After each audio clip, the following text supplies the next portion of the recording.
네, 안녕하세요. 주식은 역시 기리기리세 기리씨입니다. 안녕하세요, 여러분들. 자, 오늘 증시는 처음에는 조금 약하다가 그래도 보합권의 흐름을 만들고 있습니다. 이제 이 조정을 거의 다 끝내고 내일부터는 상승하는 흐름 꼭 나왔으면 좋겠네요. 오늘 또 같이 공부하시죠. 렛츠 기리.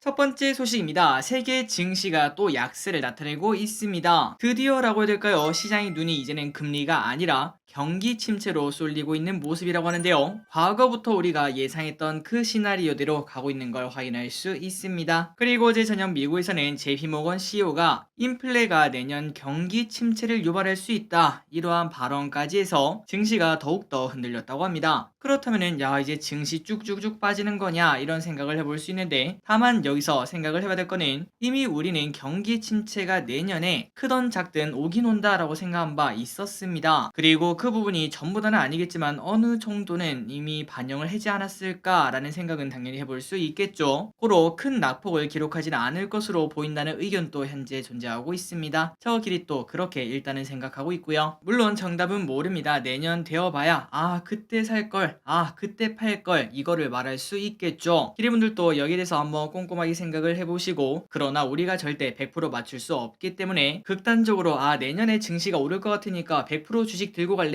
이것도 아니고, 내년에 주식이 떨어질 것 같으니까 난 그냥 지금 다 팔고 나중에 떨어지면 살련다, 이러한 생각을 하는 것보다는 내년에 떨어질 것 같으면 그냥 현금 비중을 40-50% 정도 챙기는 그런 전략을 사용을 하고, 그리고 그 반대로 내년에 주가가 오를 것 같다라고 생각을 해도 현금 비중은 한 10에서 20% 남기고 투자를 하는, 그런 식으로 양쪽 다 보는 그러한 중간 포지션이 더 좋지 않을까라고 생각을 해볼 수 있습니다. 어쨌든 이제 세계 증시가 금리 악재를 벗어나 경기 침체 악재로 가고 있다고 하는데, 과연 앞으로 증시가 어떻게 될지 관심 있게 보도록 할게요. 다음입니다. 내년은 30년 만에 최악의 해라는 소식이 나왔습니다. 블룸버그는 23년 세계 경제 성장률을 3.2%에서 2.4%로 하향 조정했다고 하는데요. 이거는 1993년, 2009년, 2020년 이러한 진짜 위기를 제외하면 가장 낮은 성장률로 30년 만에 최악의 해가 될 것이란 예상이 나온다고 합니다. 그러니까 사실상 위기급, 이렇게 말할 수 있다는 거겠죠. 그리고 BTIG의 조나단 크린스키에 의하면 S&P 500이 그 해 11월까지 15% 혹은 그 이하로 하락을 했다면 어떻게 보면 월드컵 징크스 그런 거랑 비슷하네요. 이때까지 S&P 500이 11월까지 주가가 많이 빠진 그때는 12월 또 약세를 보였다고 합니다. 참고로 올해는 S&P 500이 19%나 빠졌기 때문에 지금까지 봤을 때 아마도 올해도 산타 랠리보다는 약세 흐름을 나타내지 않을까라고 본다는 거겠죠. 다만 이러한 징크스는 물론 그 확률이 높긴 하지만 깨지라고 있는 게 또 징크스 아니겠습니까? 100% 믿을 필요는 없다고 생각합니다. 그리고 골드만삭스의 CEO는 앞으로 험난한 시기에 직면할 것이라고 말했으며, JP모건 CEO는 가볍거나 심각한 경기 침체가 올 것이라고 언급을 했다고 합니다. 그러니까 경기 침체는 무조건 오는 거고 중간은 없다, 매우 나쁘거나 아니면 그나마 좋거나, 이렇게 볼 수 있을 것 같습니다.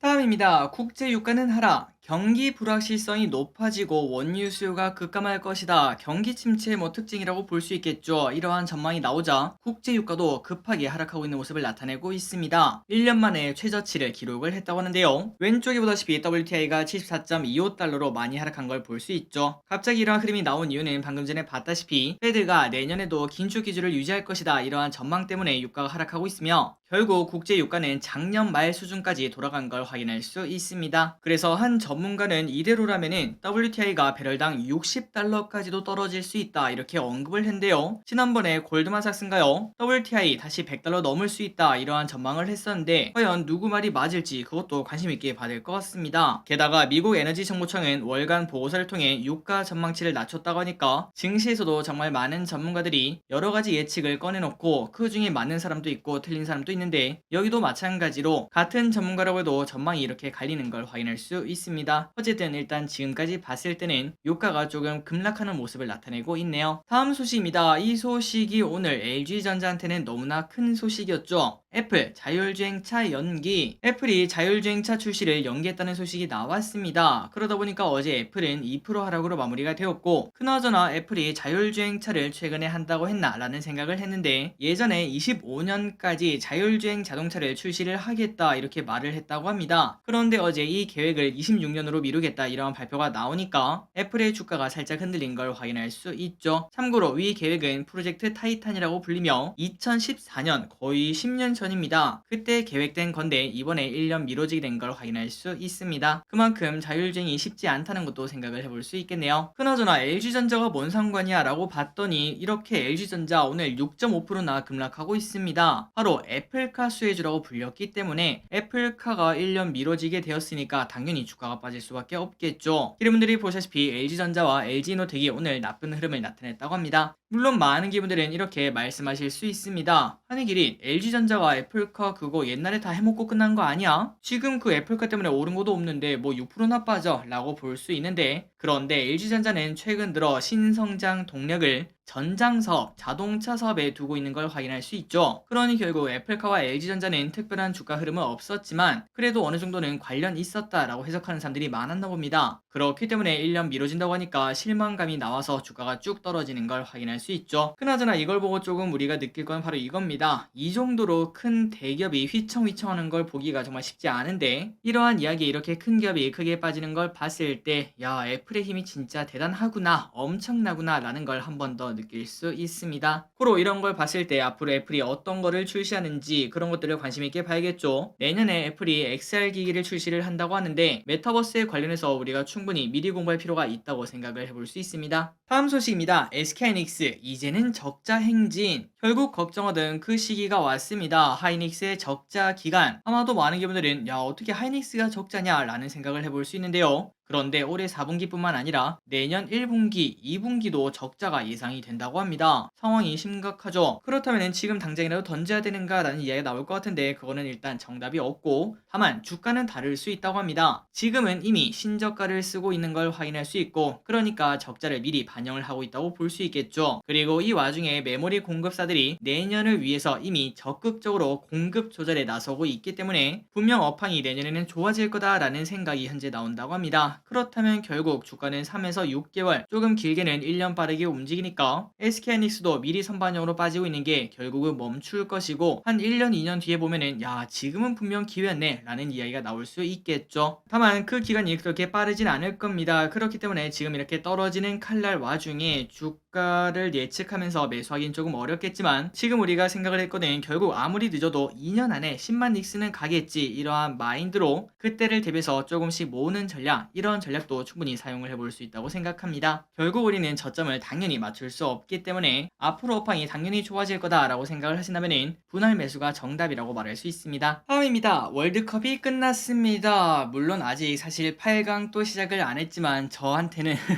월드컵이 끝났다고 볼 수 있는데요. 그런데 이 와중에 네이버와 넥슨이 빵긋빵긋 웃고 있다는 소식이 나왔습니다. 그 이유는 일단 네이버 중계 방송의 힘이 엄청났다고 볼 수 있겠죠. 아마도 여러분들 이제 중계를 보실 때 네이버를 통해서 보신 분들도 많으실 거라고 생각합니다. 그렇다면 얼마나 많은 사람들이 봤나 봤더니 포르투갈전 누적 시청자 수가 약 1067만 명이나 된다고 하니까 엄청나게 많은 사람들이 네이버를 이용을 했다라고 말할 수 있겠죠. 그리고 넥슨은 또 왜 좋나 라고 봤더니 바로 피파 온라인 4, 아마도 광고 많이 보셨을 거라고 생각합니다. 실제로 플레이하는 사람들이 정말 많이 들어왔다고 하고 PC방 점유율이 22%까지 올라가며 2위를 차지를 했다고 하네요. 자, 저도 컴퓨터 축구 게임을 엄청나게 즐기진 않는데 광고 보고 축구보다 하니까 막 하고 싶은 마음이 들었습니다. 이게 바로 광고의 힘이 아닐까라고 볼 수 있습니다. 어쨌든 이러한 이유 때문에 이번 월드컵 진짜 수혜는 네이버와 넥슨이 봤다는 이야기도 나온다고 합니다.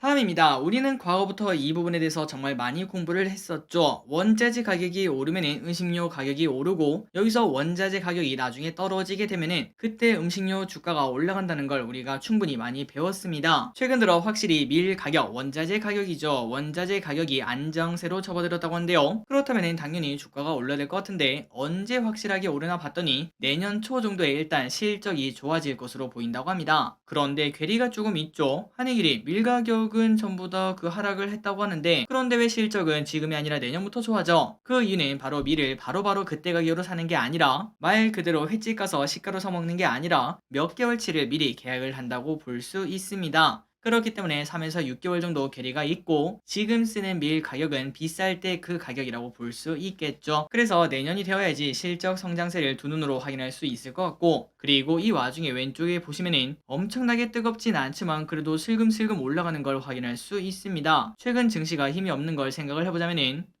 이 정도면 그래도 양반 아닌가 라고 충분히 말할 수 있겠죠. 앞으로도 더 쭉쭉쭉 올라갈 수 있는지, 내년에 실적 성장세가 본격화된다고 하는데 그때까지 어떤 흐름이 나타날지 관심 있게 보도록 하겠습니다. 다음입니다. 중국의 방역 완화 소식이 계속 들리고 있는데요. 그렇다면 우리가 어디에 투자를 해야 될까요? 이걸 한번 보도록 하겠습니다. 지금 시장은 중국 관련주로 들썩들썩한 걸 확인할 수 있습니다. 그런데 중국의 관련 기업들이 너무나 많죠. 아마도 기름들 공부하시다가 야 이거 어디에 투자해야 돼? 라는 생각 분명 해봤을 것 같습니다. 그래서 지금 중요한 거는 바로 기업별 중국 매출 비중이라고 볼 수 있는데요. 말 그대로 중국에서 많이 버는 애들이 더 많이 실적이 좋아지지 않겠니? 라는 생각을 바탕으로 우리가 투자를 진행해야 된다고 생각을 해볼 수 있습니다. 그렇다면 어떤 기업이 있나 봤더니 바로 아모레퍼시픽이죠. 과거에는 암울해퍼시픽이라고 불리기도 했었는데 그런데 이제 다시 아모레퍼시픽으로 돌아가고 있다고 합니다. 그 이유는 요 녀석의 중국 비중이 무려 43%나 되기 때문에 지금까지 많이 힘들었던 만큼 올라갈 때도 확실하게 올라갈 수 있다라는 이야기가 나온다는 거겠죠. 그리고 호텔신라도 중국향 매출 비중이 무려 76%나 된다고 합니다. 사실상 뭐 중국에서 돈을 다 번다고 볼 수 있겠죠. 그래서 왼쪽에 보다시피 최근 들어 주가 흐름이 빵빵빵 올라가는 게 이것 때문에 그렇구나 라는 걸 생각을 해볼 수 있습니다. 그러니 기분들 중국 방역 완화 여기에 관련된 기업들을 공부를 하실 때 기업별 중국 매출 비중을 한번 보시고 그 다음에 아모레퍼시픽과 호텔신라 이 두 개도 우선적으로 보시는 것도 괜찮을 것 같습니다. 다음입니다. 대형마트의 호재가 나타났습니다. 모든 대형마트가 월 2회 의무 휴업일을 가지고 있는데 이게 완화가 되어서 의무 휴업일이 공휴일 대신 평일로 지정될 수 있다고 합니다. 그리고 그렇게 된다면 성장률이 3% 정도 개선될 것으로 보인다고 하는데요. 그러다 보니까 어제 이마트 엄청나게 급등하는 걸 확인할 수 있었죠. 참고로 하루 영업날 바뀐다고 뭔 차이가 있겠냐 이러한 질문을 충분히 해볼 수 있는데 그런데 휴일 매출액이 보통 300억 정도가 된다고 합니다. 그런데 이게 월 2회면은 600억이고 1년이면 무려 7천억에 육박하는 그 정도의 금액이 되기 때문에 과거에는 의무 휴업이 폐지가 된다 이런 얘기가 나왔을 때 주가가 쭉쭉 오르기도 했었죠. 바로 이것 때문에 그렇습니다. 매출이 7천억 거의 1조 원 가까이 는다면은 기업에게는 당연히 호재라고 말할 수 있습니다. 다만 이번에는 의무 휴업일 폐지는 아니고 평일로 이동을 한다는 건데 이 부분도 당연히 호재라고 말할 수 있으며 위에 말했던 효과의 절반 정도가 되지 않겠나 라는 생각해 볼 수 있습니다. 어쨌든 이런 얘기가 나오면서 어제 이마트가 좋은 흐름을 나타냈네요. 다음입니다. 만 나이 법안 소위 통과. 현재 우리나라 나이 계산은 세 가지입니다. 만 나이, 연 나이, 새는 나이. 너무 많이 사용한다고 볼 수 있겠죠. 또한 법마다 사용하는 나이도 달라서 혼선이 분명 존재하고 있었습니다. 그런데 이제부터는 나이 계산 시 출생일을 포함하고 만 나이로 표시하는 민법 및 행정기본법 개정안이 법안 소위를 통과를 했다는 소식이 나왔습니다. 오는 7일 오늘이죠. 법사위 회의를 거쳐서 국회 본회의에서 통과될 전망이며 공포 후 6개월 이후부터 시행이 된다고 하니까 그러니까 저 길이 33살 원래 같았으면 내년에는 34살이겠죠. 그런데 6개월 후부터 시행이 된다고 하니까 내년 상반기는 34세고 내년 하반기가 되면은 다시 33세가 되는 약간 뭔가 헷갈리지만 어쨌든 내년 되면은 우리는 한 살 더 어리게 살 수 있다고 합니다. 다음입니다. 자동차 가격이 내려갑니다. 자동차 업계가 2년 만에 대규모 할인에 나선다는 소식. 일단은 수입차 업계가 신호탄을 쏘는 중인데요. BMW는 5 시리즈를 1000만원 안팎이나 할인을 하고 있으며 아우디도 중형 세단 A6를 800에서 1000만원 정도 할인 판매하고 있다고 합니다. 다만 이 와중에 현대 기아에서는 특별한 소식은 없고 현재 재고가 이제 남아돈다는 얘기가 나오는 캐스퍼만 100만원 정도 할인 판매를 하고 있다고 합니다. 그리고 이 와중에 중고차 시장도 완전 얼어붙었다고 하는데요. 금리가 오르니까 중고차를 사는 사람이 없고 결국은 판매량이 떨어질 수밖에 없습니다. 이런 상황이 이어지면 이어질수록 결국은 중고차 업자들 중에서 자동차를 살 때 결국 대출을 끼고 사오지 않겠습니까? 그 대출이 안 나오고 그 다음에 대출 이자를 내야 되는데 그 대출 이자를 결국은 못 버티는 사람들이 나올 거고 그 사람들은 결국 중고차를 싸게 팔 수밖에 없겠죠. 그렇기 때문에 금매 때문에 집값이 떨어지는 것처럼 자동차, 중고차 시장도 떨어질 수밖에 없지 않겠나 라는 예상이 나온다고 합니다. 그래서 만약에 지금 당장 차가 필요한 게 아니라 차를 한번 사야 되는데 라는 생각을 하신다면 시간이 지나면 지날수록 새 차든 중고차든 조금 더 싼 가격에 만나볼 수 있을 것 같습니다.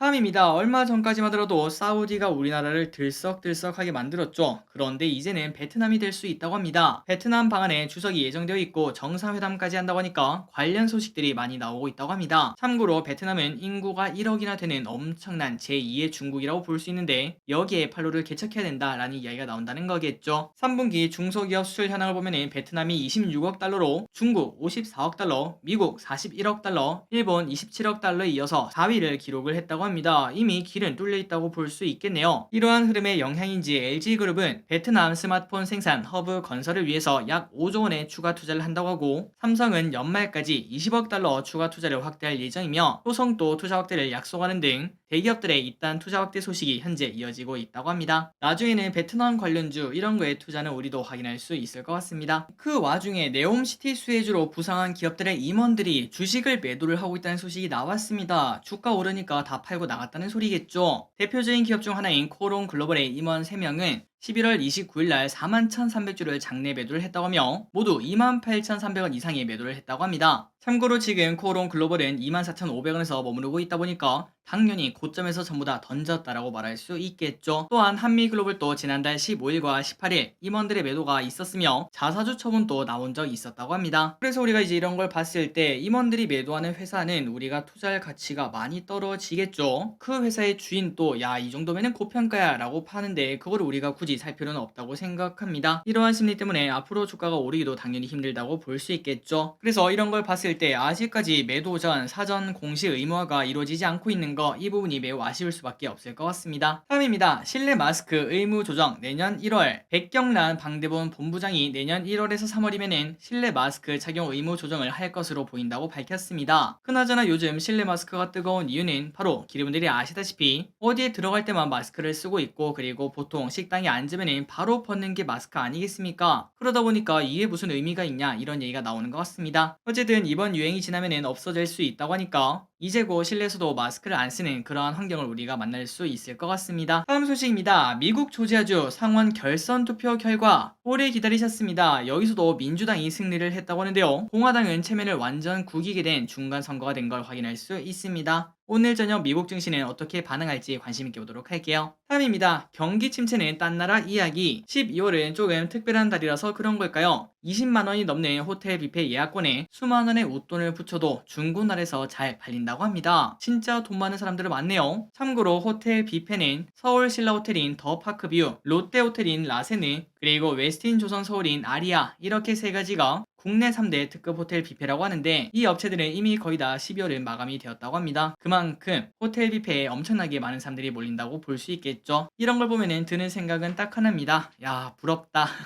저도 나중에 돈 많이 벌어서 이런 데서 밥 한번 먹어보도록 하겠습니다. 마지막입니다. 다음 주에 오는 기업 한 가지가 있네요. 바이오노트. 코로나 때 대박이 난 바이오노트가 다음 주에 책략을 시작을 한다고 합니다. 그렇다면 뭐 하는 기업인가 봤더니 바로 진단키트 관련주라고 하네요. 그리고 이 친구는 덩치가 큽니다. 코스피에 상장할 예정이고 시가총액은 조 단위를 가진 친구라고 합니다. 다만 고평가 논란은 피할 수 없습니다. 진단키트는 사실상 끝물 아닌가라는 이야기도 충분히 나올 수 있고, 물론 미래를 위한 먹거리는 동물 진단 시장이라고 볼 수 있는데, 그러나 아직은 여기에 관련된 매출은 그렇게 크지는 않다고 합니다. 과연 어떤 기업일지 우리가 토요일날 공부를 해보고 청약을 할지 말지 정해보도록 할게요. 오늘의 공부 여기까지 끝났습니다. 항상 이렇게 같이 공부해서 진심으로 감사드리고, 내일은 선물옵션 동시 만기일입니다. 별 일 없이 이제 내일부터는 주가가 쭉쭉쭉 상승했으면 좋겠습니다. 지금까지 길이셨습니다. 빠이요.